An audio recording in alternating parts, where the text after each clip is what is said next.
students, today we will be studying the osteological features of the Norma basalis.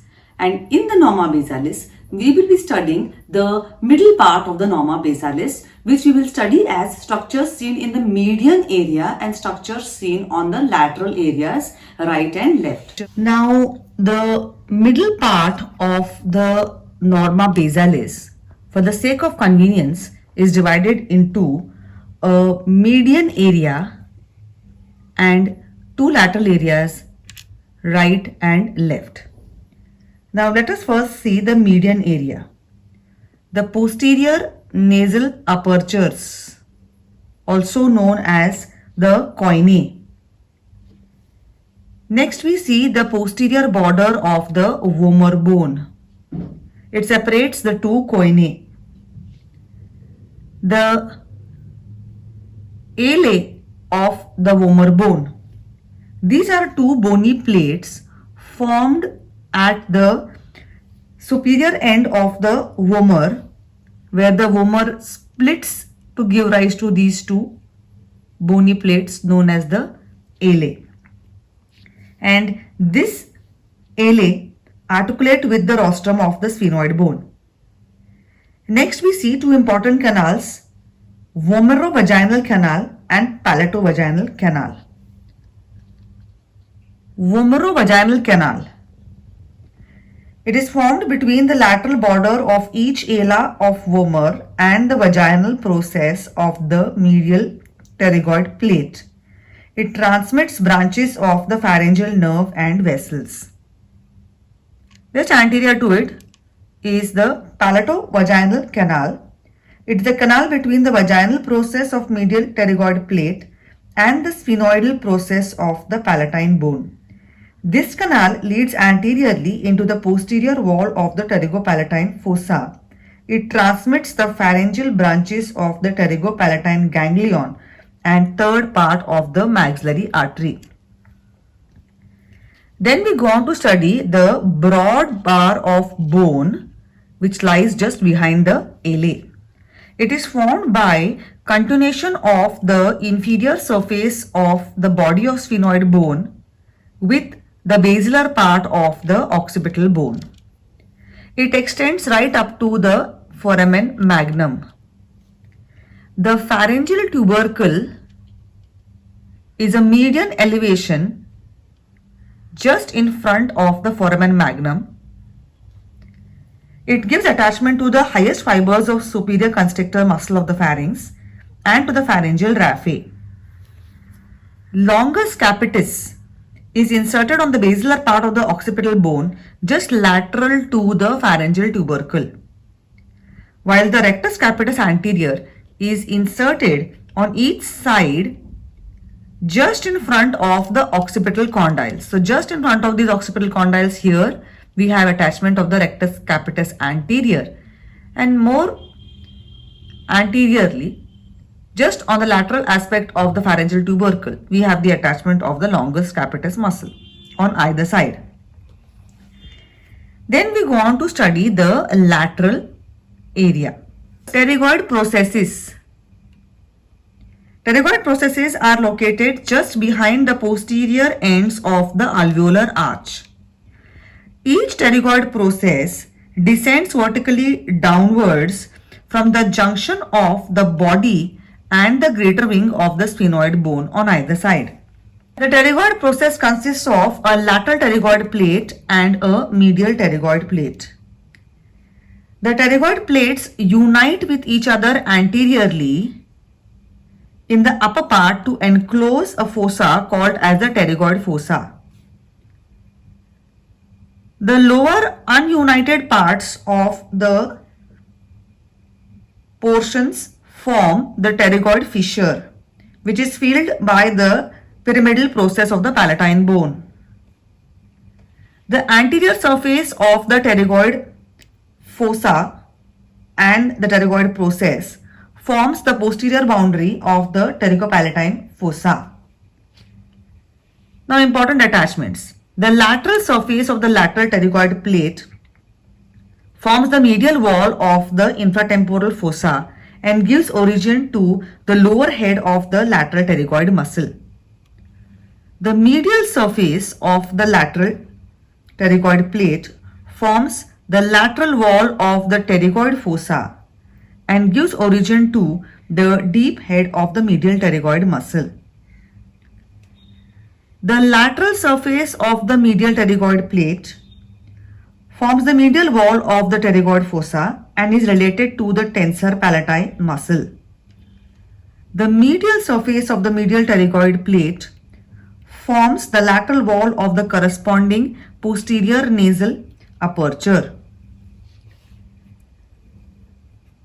The posterior border of the medial pterygoid plate at its upper end splits to enclose the scaphoid fossa, which gives origin to the tensor palati muscle. At its upper end, it shows a small projection called as the pterygoid tubercle, which lies immediately below the posterior end of the pterygoid canal. Pharyngobasilar fascia is attached to its whole extent, while the superior constrictor muscle arises from its lower part. A hook-like process at its lower end is called as the pterygoid hamulus. The tendon of tensor palati winds round this process. Superior constrictor and pterygomandibular raphe are also attached to it. We then go on to see the infratemporal surface of the greater wing of sphenoid bone. It is pentagonal in shape. It forms the roof of the infratemporal fossa. It gives origin to the upper head of the lateral pterygoid muscle, and it is crossed by the deep temporal and masseteric nerves. The spine of sphenoid bone is a projection from the posteromost part of the infratemporal surface. The spinosphenoid is related to the auriculotemporal nerve laterally and medially to the chorda tympani nerve and the eustachian tube. The sphenomandibular ligament is attached to the tip of the spine of sphenoid. Most posterior fibers of tensor palati originate from its anterior surface. We then go on to see two important foramens which are seen here. The foramen ovale. It's an oval foramen. It transmits four structures: mandibular nerve, accessory meningeal artery, lesser petrosal nerve, and an emissary vein. Then we see the foramen spinosum. It is situated near the spine of sphenoid bone. It transmits the middle meningeal artery, nervus spinosus, that is the meningeal branch of mandibular nerve, and the parietal trunk of the middle meningeal vein. The foramen spinosum lies posterolateral to the foramen ovale. Then we go on to see the sulcus tubae. This is a groove between the posteromedial margin of the greater wing of sphenoid and the petrous part of the temporal bone. The cartilaginous part of the eustachian tube or the auditory tube or pharyngotympanic tube occupies this sulcus tubae. We then go on to see the inferior surface of the petrous part of the temporal bone. It is located just behind the greater wing of sphenoid. Its anteromedial serrated end marks the apex of the petrous part. The quadrilateral area near the apex provides attachment to the levator palati muscle. The lower opening of the carotid canal is located just behind the quadrilateral area. It transmits the internal carotid artery with its sympathetic and venous plexuses. The carotid canal runs forwards and medially in the petrous part and perforates its apex as the upper opening of the carotid canal. Then we see the foramen lacerum. It is located between the sphenoid bone and the petrous part of the temporal bone. Between the sphenoid and petrous part of temporal is the foramen lacerum. It is named lacerum because of its irregular margins. Carotid canal and pterygoid canal open into it.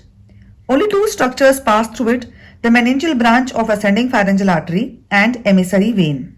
Internal carotid artery traverses its upper part along with its sympathetic and venous plexuses, and the nerve of pterygoid canal or the Vedian nerve is formed in its upper part by the union of the greater superficial petrosal and deep petrosal nerves. We then go on to see the squamous part of the temporal bone. Only a small part of the squamous part of the temporal bone is seen in the norma basalis. Features seen there are the anterior or the articular part of the mandibular fossa, the articular tubercle, and part of the roof of the infratemporal fossa. Thus, these were the various features seen in the middle part of the norma basalis. We have studied them as structures seen in the median area and structures seen in the lateral parts. We saw the various bones seen here along with the openings or foramens and structures passing through them. Thank you.